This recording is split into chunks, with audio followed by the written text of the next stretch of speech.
Bom dia, confrades e confrades.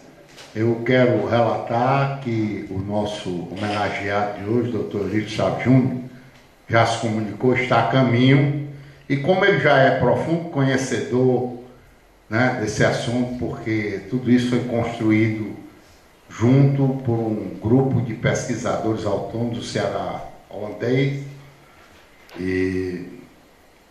que são meus mestres, eu sou apenas um discípulo, e agora soma-se essa maravilhosa pleia de intelectuais da UJUG que estão também vibrando. E aí tem essa energia, Moura, né? Do trabalho em equipe. Então vamos, na realidade, foram preparados 2 trabalhos. Hoje nós vamos apresentar aqui o Ceará, né?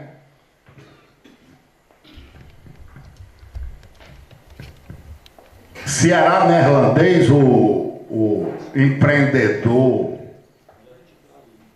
Edinaldo, que já está aqui presente, seja bem-vindo, Edinaldo, vai tomar posse em breve, compulsoriamente, porque o empreendedorismo tem de chegar a todos os distritos. E ele que está obtendo muito sucesso, inclusive foi quem criou essa marca aí, que já está aí circulando nas camisas da sua grife, né? Ceará neerlandês, 380 anos, desde 1637.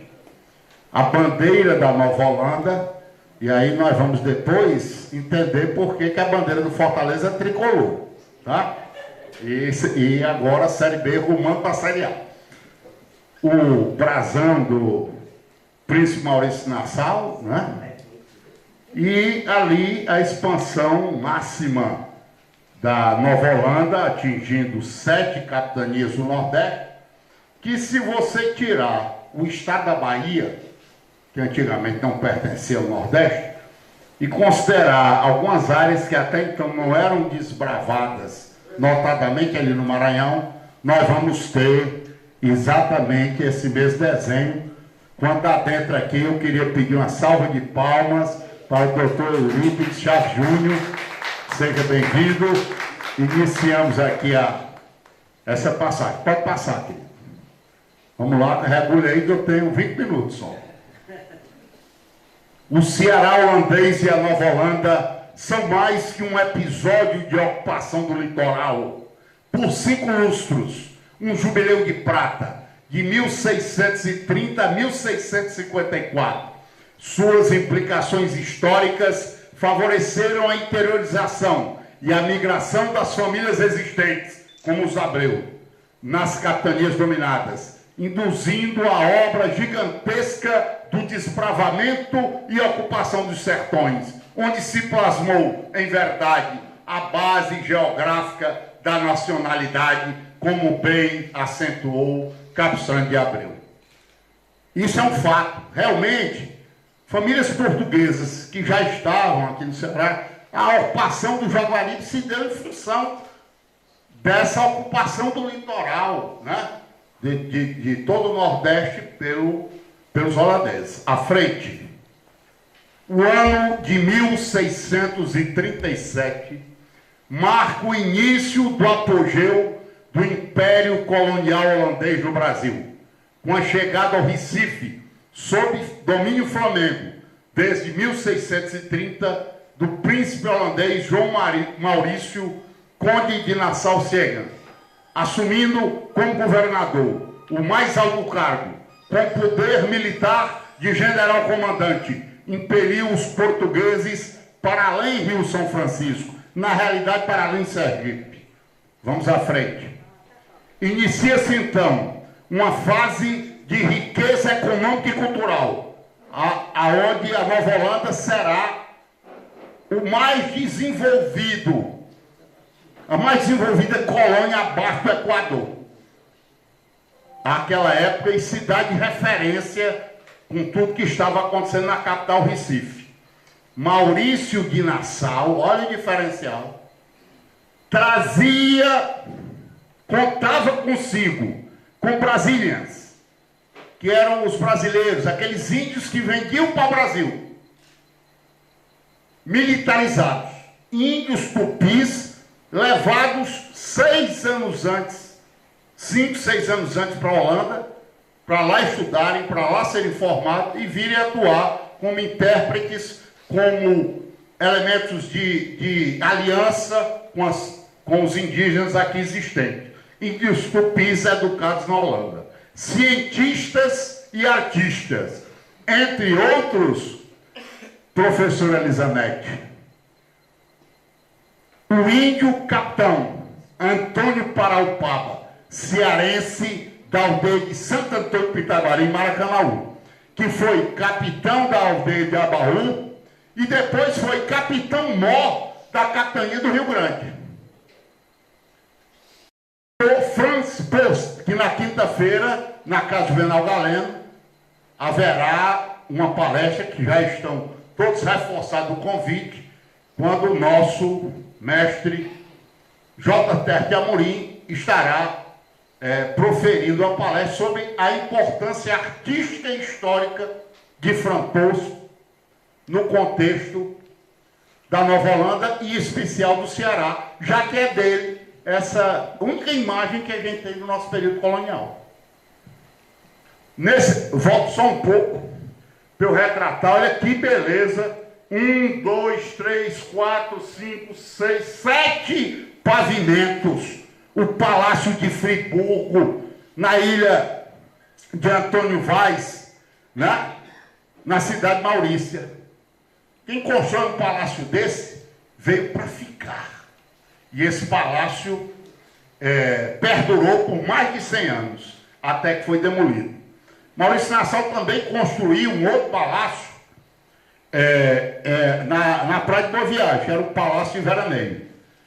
E o palácio nada mais é do que a demonstração inequívoca do progresso, do excedente econômico gerado pelo seu espírito empreendedor, que fez o Nordeste do Brasil avançar 80 anos em 8 anos da sua gestão, notadamente as infraestruturas deixadas. Neste mesmo ano de 1637, portanto, há 380 anos, recebeu uma embaixada do índio Amanaí, o conhecido cacique Algodão, que tinha sua aldeia nas proximidades da Parangaba, o qual se oferecia para auxiliar com sua tribo na conquista do Ceará pelos neerlandeses. Como Maurício de Nassau já acentuara numa carta a diretoria da Companhia das Índias Ocidentais, os holandeses esperavam encontrar no Ceará promissoras salinas. Segura aí. Meus amigos, o advento, a assunção de Filipe II, Filipe I, pai do Filipe II, na Espanha, começou a gerar muitas consequências naquela Europa, acabando que as 7 repúblicas dos Países Baixos se declararam independentes da Holanda. E, logicamente, em guerra com a Espanha. Nós precisamos entender isso, porque tem profundas repercussões na história do Brasil. Nós fomos governados por um rei espanhol durante 60 anos. E aí, os holandeses, que eram aliados dos nossos aborígenes, né, se tornaram inimigos da Espanha, não de Portugal. Em Portugal eles eram, inclusive, aliados. Então, retomando, eu quero mostrar aqui a minha decepção. Aí a praça lá do Marco Zero, em Recife, doutor Eurides, eu cheguei lá, vi uma estátua, é a estátua do Maurício Nassau. Não, é do Barão do Rio Branco. Não tem nada, nenhuma placa do Maurício Nassau. E aí eu quero explicar aos amigos, depois de bem servir por 3 décadas, há mais anos, mas morando 3 décadas em Maranguape, eu retornei o ano passado à minha terra natal, a Fortaleza de Matias Beck. E qual não foi minha surpresa ao perceber que simplesmente tinha havido um movimento deliberado de apagar a memória de Matias Beck, da história de Fortaleza. E vou explicar, eu morava a 50 metros ali do Náutico, e a praça do meu bairro se chamava Praça Matias Beck, a data de início de construção do forte. Ok? E não tinha mais, tinha virado praça ou voltado a ser praça desembargador, não sei das quantas. A avenida que ligava até o Porto Mucuripe, quando, por exemplo, o Náutico foi construído ali, se chamava Avenida Matias Beck. Não tem mais avenida com o nome Matias Beck. E eu tive, os meus dois avós tinham o Pajeú passando no quintal das suas propriedades. Então, eu, menino, tomava banho no Pajeú. Um deles morava em frente ao quartel da 10ª Região Militar, né, onde Matias Beck instalou o Xanamboco. E aquilo foi, eu comecei a pesquisar, e aí tive a felicidade de encontrar esse intelectual extraordinário, amigo, incentivador, neto de Raimundo Girão, que com esse espírito dele, mais que partilhar saberes, certo? Partilhar livros, conhecimento, que é o lema aqui da nossa academia, partilhar saberes, né? Começou a me mandar material e a gente interagindo com o amigo Terto lá em Utrecht, na Holanda, e eu fui me aprofundando nesse estudo, certo?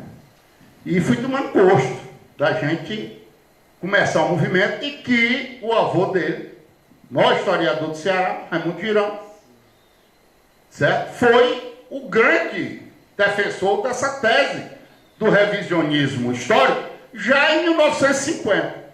Mas lá em 1960, inclusive ele foi prefeito de Fortaleza, e aquela praça perto no meu bairro foi feita na época que ele era prefeito. Que não é mais, né? E nós sabemos, né, de todo o movimento ali, até contesto a questão de como está sendo feito, mas a tendência ali da Foz do Pajeú é virar uma nova beira-mar, um complexo extraordinário, né? Já existe o projeto de você pegar, por exemplo, o planejamento de longo prazo de Fortaleza, nós vamos encontrar isso. E vamos à frente, né? Então, o próprio Eurípides vem sustentando com artigos, com publicações, certo? Essa tese, né? E não sei o que foi, eu tive a felicidade de dizer o Eurípides que eu redescobri Floriano Teixeira. Eu, nessas minhas pesquisas, me credenciei junto ao Memorial do UFC, que o Antônio Martins Filho, fundador da universidade, né? É uma figura que eu sempre admirei e tinha uma ligação profunda com o Raimundo Girão, publicado, né, o Ceará, pelo levantamento, primeiro almanaque Pedro Carvalho, né, sobre os municípios cearenses. E aí encontrei, um pouco esquecido, há mais de 50 anos, o que eu já tinha procurado em todo canto, já tinha pedido o Terra para procurar na Holanda, a imagem de Matias Beck, pintada por Floriano, e um quadro, um forte, que deu uma polêmica danada, mas aí os médicos conseguiram demonstrar, porque eu, no primeiro momento, entendi que ele quis representar o desenho de Barleus, mas me pareceu que era no Orla Marítimo. Mas já está esclarecido e quinta-feira tudo isso vai ser abordado da obra do Post e todos os desenhos e reproduções que foram ocorrendo ao longo dos séculos. A expedição ao Ceará deixou o porto do Recife no dia 14 de outubro de 1637. Doutor Paulo, 14 de outubro, o senhor está mexendo nisso em setembro. Claro, que eu quero provocar a mídia e as autoridades constituídas a se manifestarem, né? A tempo, há 15 dias antes, para não deixar passar em branco e provocar o debate, que leva ao conhecimento, né? Comandada pelo Major Joris Gassman, a seu lado o Capitão House e o primeiro-tenente Van Ham. Ao todo, 126 soldados, 58 marujos e 25 índios do Ceará. Lembram que eu tinha falado? Devem ter participado da viagem para se juntarem aos 200 arqueiros prometidos pelo cacique Algodão. E aí, doutor Eurípides, registrar a presença aqui da loja maçônica, representado na pessoa, meu irmão, Luiz Cidrado. Aí nós fizemos no ano passado, professor Eurípides, na confraternização da SEG, que eu tive a honra de presidir, eu disse, não, esse ano a nossa confraternização vai ser um circuito marítimo na hora de Fortaleza. Mas a intenção era reproduzir e com o Tomé Gomes, fotógrafo, ter a noção tanto da Baía do Mucuripe como da Foz do Pajeú, da Estrada do Mucuripe da Foz do Pajeú, a visão que Matias Beck teve há quase 400 anos. E aí, olha aí, pegamos essa imagem, né? Com a serra dada a inclinação da terra, dada em cima, como se fosse uma légua de Fortaleza. E essa imagem foi muito elogiada e com certeza o Tomé ainda vai ganhar um prêmio com essa foto. E aqui está o ponto inverso, do Pico da Rajada, a 920 metros de Fortaleza, a proximidade do litoral, né? Que é aquele fenômeno de ilusão de ótica que parece que não dá uma légua e são 5 léguas, né?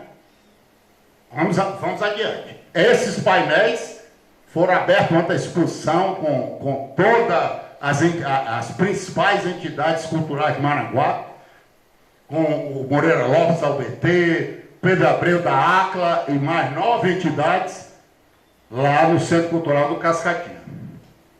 De modo genérico, os índios do Nordeste brasileiro, naquele tempo, dividiam-se em 2 grupos. Os tupis no litoral, a tribo mais poderosa, eram os potiguares. Potiguares, pitaguares, pitaguaris. E as tribos do sertão, quase todos descendentes dos Gês, que os tupis denominavam de tapuia, que na língua deles, segundo Bart, significa inimigos.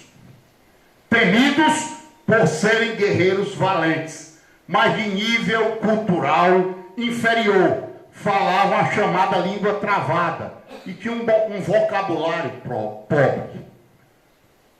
Aí, o mito, a Índia Tupi-Laíla, num trabalho extraordinário do artista Pedro Neto, que a colocou na serra, que narra que, com a saída dos holandeses, ela foi acorrentada lá naquele cume, que está correspondendo ao joelho dela, que é a pedra das correntes, e quando a sua tribo foi buscá-la, não encontrou, e as correntes estavam intactas, e diz que cantou na serra. Então a gente vê a Laíla deitada na silhueta da serra.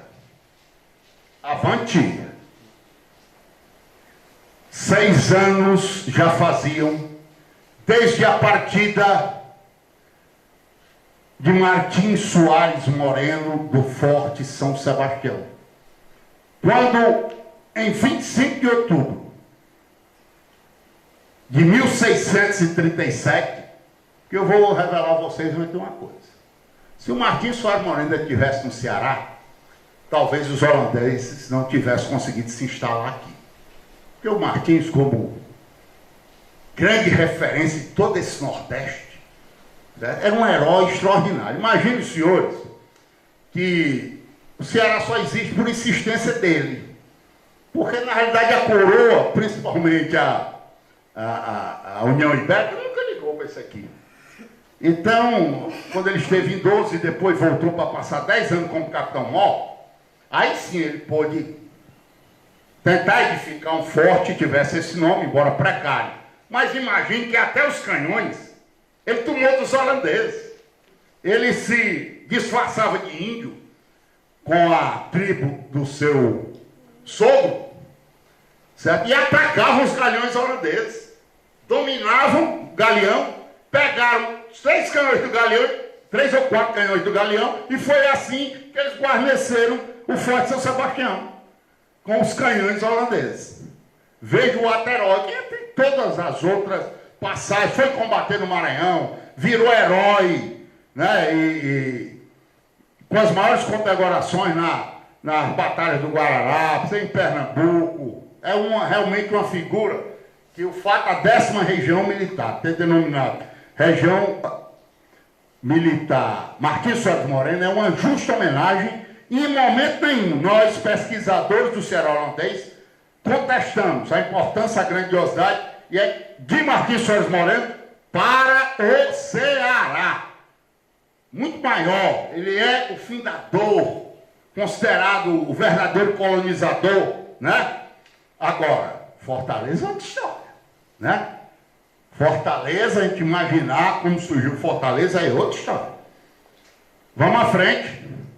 Então, quando os holandeses chegaram em 37, o Marquês de Soares Moreno já tinha partido em 31. Eu acho que se ele ainda estivesse, o forte não estaria em condições tão precárias e a resistência teria sido, no mínimo, maior. Mas, até porque é sempre a aliança com os indígenas que propiciam essas mudanças, certo? Ele tinha uma habilidade toda especial. Esses índios eram aliados dele. E os comandantes seguintes, né, foram perdendo, tanto com os colonos como com os índios, né, a habilidade de tolerância e de convivência. No dia seguinte, eles fundaram, em 25 de outubro de 637, né? E no dia seguinte dominaram o forte. Então, em 26 de outubro de 1637. Já no dia seguinte, estava dominada a guarnição portuguesa, à época comandada por Bartolomeu de Brito e o reduto da Barra do Ceará. Gassman e House deixaram Van Ham, que era um tenente, com 45 soldados no Ceará. Avante. E aí é um zoom da obra do pintor Floriano Teixeira, certo? Retratando 320 anos depois, também o desenho, né, depois publicado por Barleus. A Companhia das Índias Ocidentais, sigla WIC, né, West Indian Company, pela primeira vez firmava o pé em terras cearenses, objetivando a exploração salineira à base do braço indígena, não escravo, né? Está remunerado no escambo, principalmente por tecido, pelas fazendas, que é o que eles mais adoravam, ou seja, índia dava nu porque não tinha tecido. Então eles adoravam essa. E foi os índios que propiciaram essa exploração salineira. Convertendo índios também, aí eu vejo a estratégia que o Ceará só foi visto pela coroa portuguesa ou pela União Ibérica como ponto para dominar o Maranhão.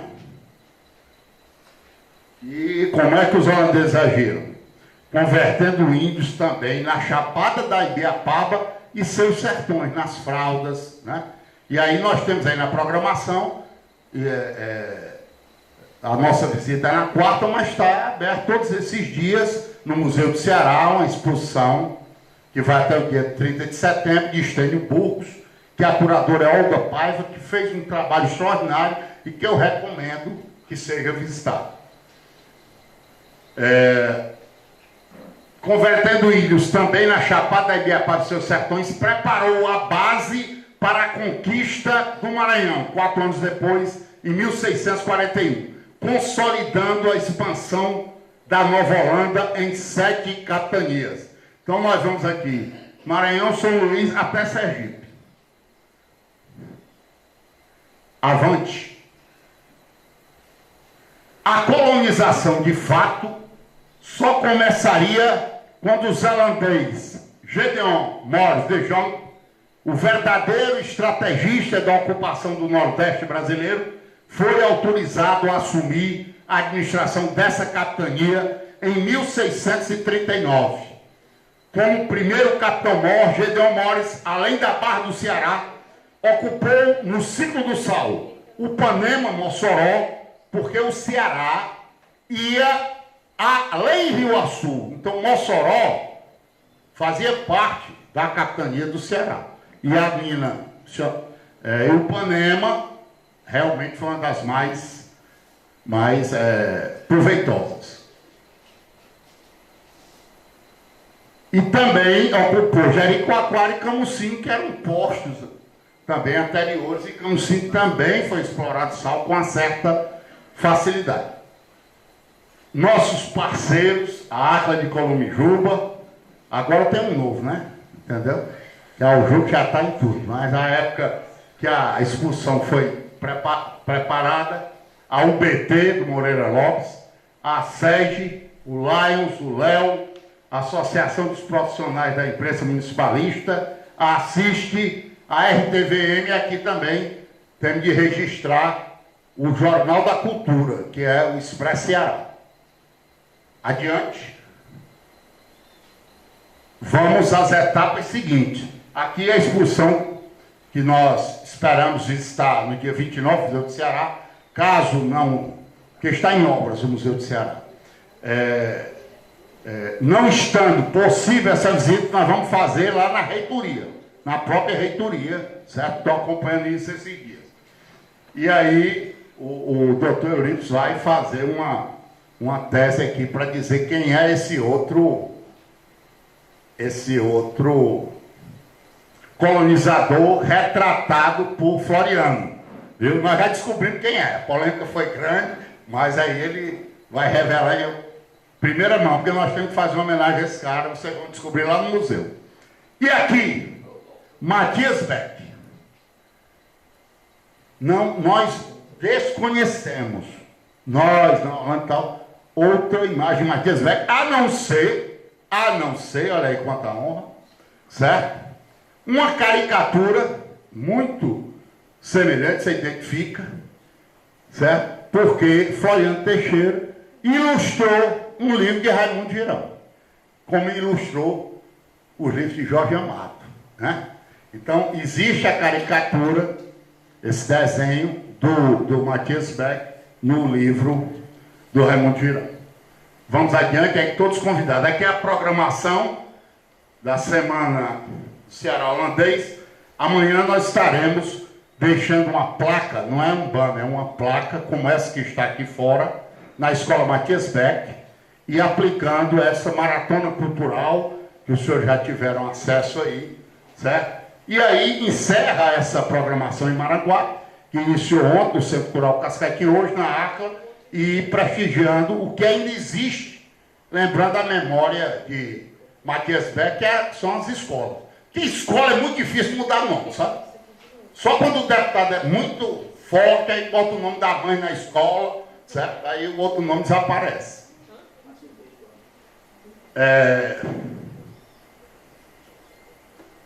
E hoje aqui na ACLA é um momento muito especial, a homenagem ao Terra de Amorim. Nós vamos fazer, todos nós, lá na Casa Juvenal Galera, ok? Presidente Hélio Braga está convocado, presidente Pedro Abreu, para a gente fazer lá. E aqui, honrados hoje com a vida do Dr. Euripides.